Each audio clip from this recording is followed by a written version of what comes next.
کمل اور اکمل۔ اکتوبر سن 43، تیسرا پہر۔ ارجمن منزل کا پچھلا برآمدہ، جہاں آرا، روزی، یاسمین، انجم آرا اور اختر آرا بڑے تخت پر بیٹھی ہیں۔ جہاں آرا روزی کے 3 ماہ کے بچے کو گود میں لیے کھلا رہی ہے۔ روزی جہاں آرا کے 2.5 ماہ کے بچے کی گاڑی پر جھکی بیبی ٹاک میں مشغول ہے۔ پھر وہ دونوں لڑکیوں کو مخاطب کر کے کہتی ہے، کلکتے میں نے بسنت سے کہا، جہاں آرا کے بیٹے کا نام اس کے باپ اجمل حسین کے نام کے وزن پر اکمل رکھا گیا ہے، میں اپنے بیٹے کا نام اکمل کے وزن پر کمل رکھوں گی۔ بسنت ہنسنے لگے، بولے، سنسکرت میں کسی شبد کا مخالف شبد بنانا ہو تو اس کے شروع میں آ لگا دیتے ہیں، دیکھو کہیں تمہارا اکمل کمل کا مخالف نہ ہو جائے۔ جہاں آرا روزی کے بچے کو اس کے گدیلے پر لٹا کر کہتی ہے، کیوں ماسٹر کمل، تم بڑے ہو کر میرے اکمل سے لڑو گے؟ نیور الزماں کا 1.25 سالہ لڑکا منور الزماں اپنے گڈولنے کو برآمدے میں ڈھکیلتا پھر رہا ہے۔ تینوں بچوں کی آیائیں گٹ بنائے سامنے تالاب کی سیڑھیوں پر بیٹھی پان چبا رہی ہیں۔ روزی سانیال اپنے شوہر، بچے اور آیا کے ہمراہ چند روز قبل کلکتے سے ڈھاکے آئی ہے۔ روزی آپا، اپنی مہم کا قصہ تو سنائیے، جب آپ کل للی کاٹیج پہنچی تو کیا ہوا؟ اختر آرا پوچھتی ہے۔ کچھ بھی نہیں ہوا، میں کمل کو لے کر للی کاٹیج گئی تھی، ماما کو کلکتے سے خط لکھ دیا تھا کہ پاپا کے ڈر کے مارے سیدھی گھر نہیں آؤں گی۔ ووڈ لینڈز والے بسنت کے خاندانی دوست ہیں۔ نرملندو رائے نے اصرار کیا تھا کہ ڈھاکے جاؤ تو ہمارے ہاں ہی اترنا۔ ڈھاکے پہنچ کر اسی شام ووڈ لینڈ سے میں للی کاٹیج گئی۔ ماما بیچاری صبح سے راہ دیکھ رہی تھی، سارا مشن کمپاؤنڈ پھاٹک پر جمع تھا۔ میں کمل کو لے کر لیڈی رائے کی کار سے اتری۔ بسنت بابو ساتھ گئے تھے؟ یاسمین مجید نے پوچھا۔ نہیں، ماما تو روتی ہوئی آ کر لپٹ گئیں، بیچاری نے پھولوں سے سارا گھر سجایا تھا، دعوت کا انتظام کیا تھا۔ میں اندر گئی تو بولی، تمہارے پاپا اپنے کمرے میں بیٹھے ہیں، چلی جاؤ، کچھ نہیں کہیں گے۔ میں سہمی سہمی اندر گئی۔ پاپا کھڑکی میں کھڑے کچھ پڑھ رہے تھے۔ ماما نے کہا، پال۔ وہ کچھ نہ بولے، معلوم تھا میں دہلیز پر کھڑی ہوں۔ ماما نے پھر کہا، پال، خدا باپ کے ناشکرے نہ بنو، 1 سال ہوا تمہاری لڑکی اس طوفانی رات موت کے منہ میں جانے کے لیے گھر سے نکلی تھی۔ خدا باپ نے اسے زندہ سلامت رکھا، اسے برکت دو۔ دیکھو اس کے ساتھ ایک ننھا فرشتہ تمہارے گھر مہمان آیا ہے۔ گڈ اولڈ ماما، میں نے دل میں کہا، غرضے کہ پاپا شاید کیوں کے انتظار میں کھڑے تھے۔ ذرا چہرہ سخت کر کے میری طرف مڑے، اینک ماتھے پر سرکائی، ذرا جھجک کر آگے بڑھے اور میرے سر پر ہاتھ رکھا۔ کمل اپنی غوغاں کرنے لگا۔ پاپا بولے، خدا باپ لمبی عمر کرے، اور پرتکلف لہجے میں مجھ سے پوچھا، کیا نام رکھا ہے؟ کمل، میں نے جواب دیا۔ بسنت بابو کے لیے کچھ نہ پوچھا؟ جہاں آرا نے دریافت کیا۔ نہیں۔ چلو خیر، کچھ تو برف پگھلی۔ اختر آرا بولی۔ بالکل پگھل گئی۔ کچھ دیر بعد پاپا نے کمل کو گود میں لیا، اس سے لاڈ پیار کرنے لگے۔ اس نے لے کے ان کا سوٹ بھی خراب کر دیا، مگر پھر وہ اسے اپنے سے الگ ہی نہ کریں۔ جب میں چلنے لگی، پوچھا کہاں جا رہی ہو؟ میں نے کہا، میں ووڈ لینڈز میں ٹھہری ہوں۔ کہنے لگے، کیوں، کیا یہ گھر تمہارا نہیں ہے؟ میں نے کہا، کل آ جاؤں گی۔ چنانچہ دوسرے روز جو میں گئی تو وہ جیسے کمل کے انتظار میں باہر ہی ٹہل رہے تھے۔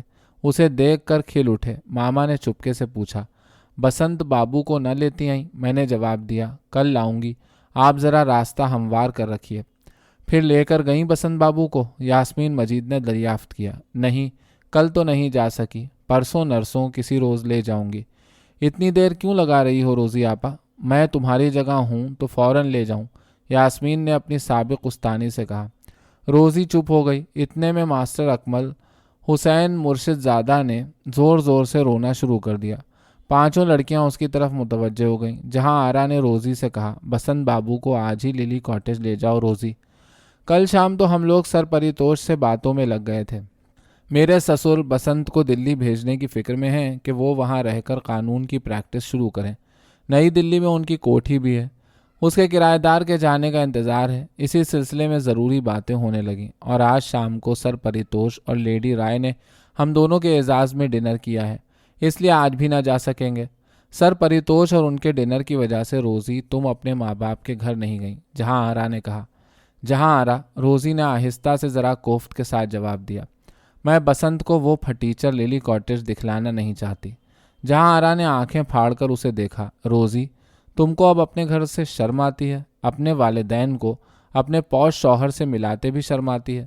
تم جھیپتی ہو کہ پادری بنرجی کی لڑکی ہو۔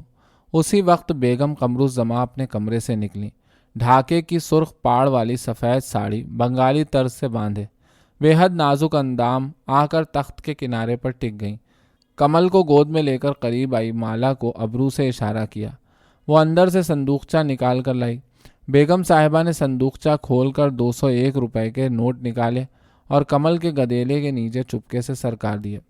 اور سناؤ روزی، ماں باپ سے صلح صفائی ہو گئی؟ انہوں نے دریافت کیا۔ جی ہاں، اچھا ہوا، اللہ مبارک کرے۔ لڑکیوں سے چند منٹ باتیں کرنے کے بعد بیگم قمر الزماں اندر واپس چلی گئیں۔ روزی نے قیمتی جارجٹ کی ساڑی پہن رکھی تھی اور نونگے کا پورا سیٹ۔ مالا نزدیک آ کر بڑے اشتیاق سے اس کے گہنے چھو چھو کر دیکھنے لگی۔ ارجمن منزل کی خواصوں کے لیے بیچارے غریب پادری صاحب کی بٹیا کی بڑے گھرانے میں شادی نہایت اہم واقعہ تھی۔ خواصوں کو یہ بھی معلوم تھا کہ پادری صاحب سے شادی سے پہلے روزی کی ماں گری بالا ارجمن منزل میں ماما گیری کر چکی تھی۔ ان سب کو وہ قصہ معلوم تھا، کس طرح ایک غریب برہمن بال ودوا سسرال والوں کے مظالم سے بچنے کے لیے فرید پور کے گاؤں سے بھاگ کر اپنے زمیندار آقا نواب قمر الزماں چودھری کی پناہ میں ارجمن منزل پہنچی تھی۔ یہاں برتن مانجنے کے کام پر لگا دی گئی تھی۔ کس طرح نواب صاحب نے اسے اپنے نوعمر بیٹوں کی عنایات سے بچانے کے لیے انگریز لارڈ پادری کی میم کے حوالے کر دیا تھا، جس نے اسے عیسائی کر کے اس کی شادی نوجوان کالے پادری بنرجی سے کر دی تھی۔ روزی کو بھی ماضی کی ان تلخ حقائق کا شدت سے احساس تھا۔ ملازمہ مالا مصاحب خاص کی حیثیت رکھتی تھی اور صاحبزادیوں کی گپ شپ میں حصہ لیتی تھی۔ اس نے روزی سے پوچھا، یہ سب سسرال سے ملا ہے بی بی؟ ہاں مالا، کیا کیا ملا؟ ایک سیٹ ہیرے کا، 7 جڑاؤ اور سادے۔ یہ والا سیٹ ہماری شادی کی پہلی سالگرہ پر کمل کے ڈیڈی نے دیا ہے، اللہ مبارک کرے۔ مسز ایستھر گری بالا بنرجی نے اپنے گلے کی باریک طلائی زنجیر، جس میں منی سی سلیب آویزاں تھی اور کانوں کے مختصر سے پھول اور 4 باریک چوڑیاں اتار کر اس کے لیے رکھ لی تھی، جب لدھیانہ مشن کے مسٹر لوتھر بسواس سے اس کا رشتہ طے ہوا تھا۔ اور پچھلے سال جب روزی نے کلکتے سے ان کو اپنی شادی کی اطلاع بھیجی تو مسز بنرجی نے گھر کے خرچ میں سے تھوڑے تھوڑے پیسے بچا کر اپنے بنائے ہوئے اچار، مربے، میز پوش اور سویٹر بیچ کر روپیہ جمع کیا، اور ساری عمر کی گرہستی میں جو چند 100 روپے انہوں نے پس انداز کیے تھے ان کو اس رقم میں ملا کر ڈھاکہ کا مخصوص کھوکھلے سونے کا ایک سیٹ خرید پائیں اور 3 ریشمی ساڑیاں۔ ان کی اپنی شادی میں ان کے انگریز مربی رائٹ ریورنڈ والفریڈ براؤن اور مسز براؤن نے چاندی کا ٹی سیٹ دیا تھا، انہوں نے اسے بھی روزی کے لیے محفوظ رکھا ہوا تھا۔ یہ سب چیزیں جب روزی پہلے روز للی کاٹیج گئی تو انہوں نے ایک سوٹ کیس میں رکھ کر اسے دیں۔ روزی سانیال نے آج ارجمن منزل میں اپنی بلند مرتبت سہیلیوں سے اور مالا سے اس کم مایا جہیز کا ذکر نہ کیا۔ ارجمن منزل کی ایک باندی چائے کی کشتی لے کر حاضر ہوئی، جہاں آرا نے اکمل کو اختر آرا کی گود میں دیا اور چائے بنانے میں مصروف ہو گئی۔ نواب قمر الزماں چودھری باہر تشریف لائے۔ 5 لڑکیاں تعظیماً کھڑی ہو گئیں۔ انہوں نے روزی سے بات کی، اس کے بچے کے سر پر ہاتھ پھیرا۔ کیا نام رکھا ہے؟ کمل کمار سانیال، اکمل کے وزن پر، اختر آرا نے خوشی سے کہا، اور بسنت کمار سانیال کی کہی ہوئی بات دہرائی کہ کسی لفظ میں آ کی اضافت اس لفظ کا الٹ ظاہر کرتی ہے۔ کیوں بے، میرے اکمل سے لڑے گا؟ کان کھینچوں گا، نواب صاحب نے خوش دلی سے کہا۔ جی نہیں نواب صاحب، روزی نے کھلکھلا کر ہنستے ہوئے جواب دیا۔ اکمل کمل کا مخالف ہے تو وہ اس سے، میرے کمل سے لڑے گا، دونوں کے کان کھینچوں گا، بدماش کہیں کے۔ پھر نواب صاحب ٹہلتے ہوئے برآمدے سے نیچے اتر گئے اور پائیں باغ کی روشوں پر چہل قدمی کرنے لگے۔ کچھ دیر قبل نیر الزماں کی دلہن 101 کے نوٹ کمل کے گدیلے کے نیچے سرکا گئی تھیں، جہاں آرا نے چاندی کے ننھے منھے برتنوں، نقرئی جھنجھنوں، بیش قیمت انگریزی کھلونوں اور کپڑوں سے بھرا سوٹ کیس ماں 101 روپے کے دیا تھا۔ سوٹ کیس تخت کے نزدیک رکھا تھا۔ پوتڑوں کا رئیس، روزی نے چائے پیتے ہوئے شگفتگی سے کہا، دیکھو ہر طرف 100 کے نوٹ بکھرے پڑے ہیں۔ روزی کے اس جملے سے تینوں نوابزادیاں اور یاسمین جھینپ گئی۔ روزی بطور مسز سانیال اپنی نئی دولت مند حیثیت سے بے حد مسرور تھی۔ یاسمین کو بہت مایوسی ہوئی، شاید روزی آپا تھوڑی سی بد دماغ بھی ہو گئی ہیں۔ وہی روزی جو آج سے صرف سال بھر قبل سر پر کفن باندھ کر میدان کارزار میں کود پڑی تھی، پولیس کی لاٹھیاں کھائی تھیں، جیل میں معافی مانگنے سے انکار کیا تھا۔ دولت، مرتبہ اور آسائش انسان کی اتنی جلدی کایا پلٹ دیتے ہیں۔ اب یہ کس مربیانہ انداز میں مجھ سے باتیں کر رہی ہیں کیونکہ میں محض ایک غریب مولوی کی لڑکی ہوں؟ یہ بھی بھول گئیں کہ سال بھر پہلے تک 15 روپے ماہوار پر مجھے ٹیوشن دیتی رہی ہیں، یاسمین نے سوچا۔ عین اسی لمحے روزی نے اسے مخاطب کیا، ارے یاسمین، اب تم بھی جھٹ پٹ شادی کر ڈالو، دیپالی کو بھی چاہیے بیاہ کر لے اور نکلے اپنے اس ڈپریسنگ چندر کنج سے۔ وہ دیپالی دیدی کا گھر ہے روزی آپا، اور وہ ان کے لیے شاید بالکل ڈپریسنگ نہیں ہے، یاسمین نے نرمی سے جواب دیا۔ نان سینس، شادی سے پہلے ماں باپ کا گھر لڑکی کے لیے قید خانہ ہوتا ہے، آزادی تو شادی کے بعد ملتی ہے، خود مختاری کی زندگی۔ کیوں جہاں آرا مسکرا کر خاموش رہی۔ روزی نمائش پسند، چھچھوری اور بد دماغ ہونے کے علاوہ ذرا سی بے وقوف بھی ہو گئی ہے۔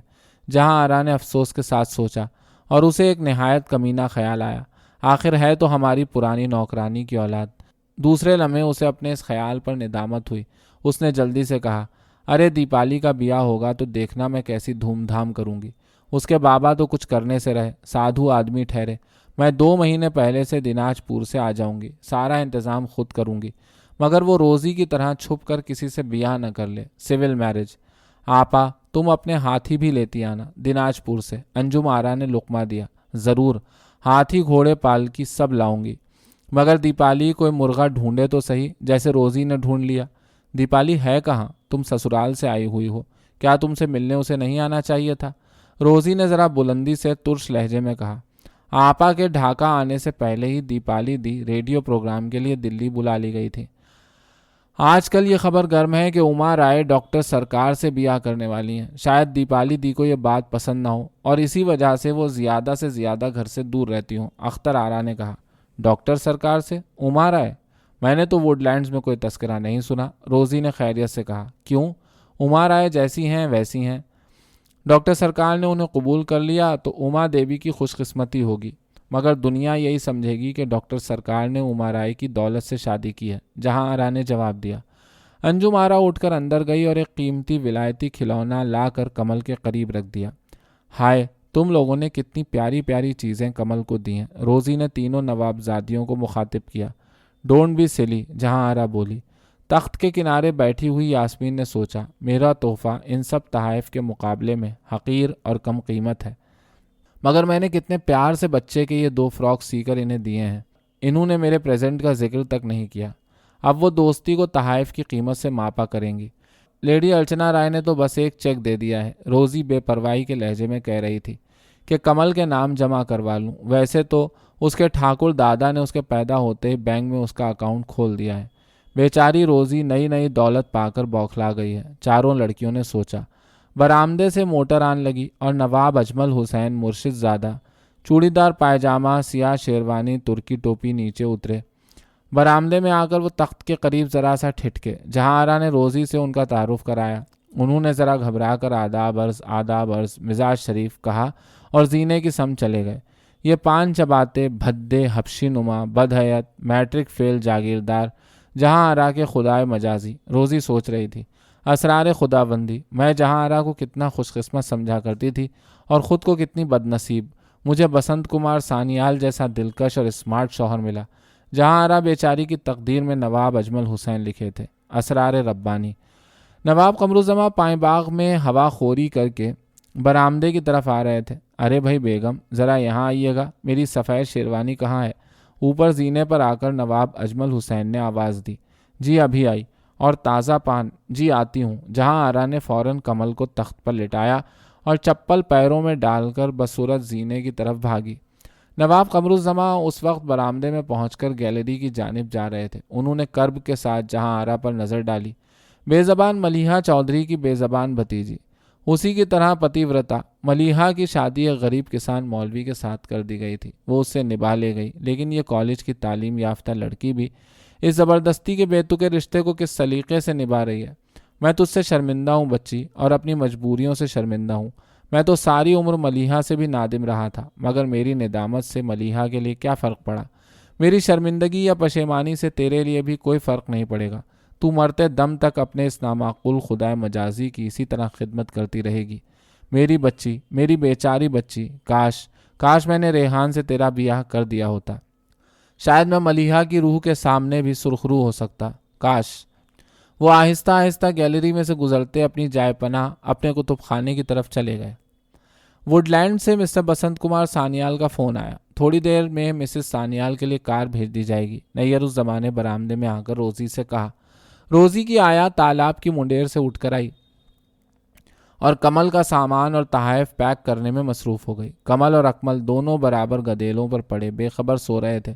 2.5-3 ماہ کی دو مختصر کمزور نازک ننھی منی سی جانیں۔ سورج غروب ہو رہا تھا۔ تالاب کا پانی گلنار ہو گیا۔ گلاب خاص کے نیچے رکھے وکرم آدتیہ کے سنگھاسن کی رنگین مورتیاں کرنوں میں جھلملا اٹھیں۔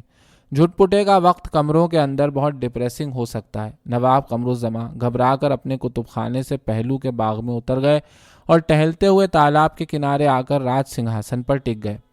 برآمدے میں تخت پر لیٹے دونوں بچے سوتے میں کنمنائے۔ سنا ہے جب ننھے بچے کوئی پیارا سا خواب دیکھتے ہیں تو کنمناتے ہیں۔ یاسمین نے مسکرا کر بچوں پر نظر ڈالی۔ اسی لمحے اس نے دل ہی دل میں روزی کے نئے کمینے پن اور نو دولتے پن کو معاف کر دیا اور اپنی فطری نیک دلی سے اسے مخاطب کیا۔ روزی آپا، آپ نے یہ نام خوب سوچا۔ کمل بروزن اکمل اور دونوں 1 مہینے 1 سن کی پیدائش، 2 نئے ہندوستانی انسان، جدید ترین ماڈل، روزی نے کہا۔ دونوں لڑکیاں کھلکھلا کر ہنس پڑیں۔ روزی آپا، سروجنی دیوی کی ایک نظم ہے۔ فنکار یاسمین کمل اور اکمل کو دیکھتے ہوئے آہستہ آہستہ بولی۔ سو جاؤ میرے بچوں، صبح تک کے لیے محفوظ و معمون سوتے رہو کہ ہمارا رت جگہ بہت طویل ہے۔ جتنی دیر تم سو ہم کھیتی بوئیں گے۔ ہم آرزوؤں اور رنجوں اور آنسوؤں سے بھرپور سپنے بوتے ہیں تاکہ جب تم جاگو تو ان کی فصل کاٹ سکو۔ بچوں، صبح ہوتی ہے، رات گزر گئی، ہماری مشقت ختم ہوئی، ہماری کھیتیاں لہلہا رہی ہیں، ہمارے ہاتھ کمزور تھے، لیکن اندھیارے میں ہم نے تمہاری آنے والی شان و شوکت کے خواب دیکھے، تمہارے بیجوں کو اپنے آنسوؤں سے سینچا، ہمارا رت جگہ ختم ہوا۔ جاگو بچوں، ہم نے سپنوں کی جو فصل تمہارے لیے بوئی ہے اس کے صلے میں ہماری محنتوں کے ثمر کو تم توصیف سے یاد کرو گے یا دکھ سے، ہمیں ملزم ٹھہراؤ گے یا ہمیں معاف کر دو گے۔ یاسمین مجید نے سر اٹھایا۔ نواب قمرالزمان برآمدے میں آ چکے تھے اور تخت کے قریب کھڑے غور سے سن رہے تھے۔ انہوں نے یاسمین کے سر پر ہاتھ رکھا اور چپ چاپ واپس اندر چلے گئے۔ پائیں باغ کے درخت شام کی سنہری ہوا میں لوریاں گنگنا رہے تھے۔ کمل اور اکمل بے خبر سویا کیے۔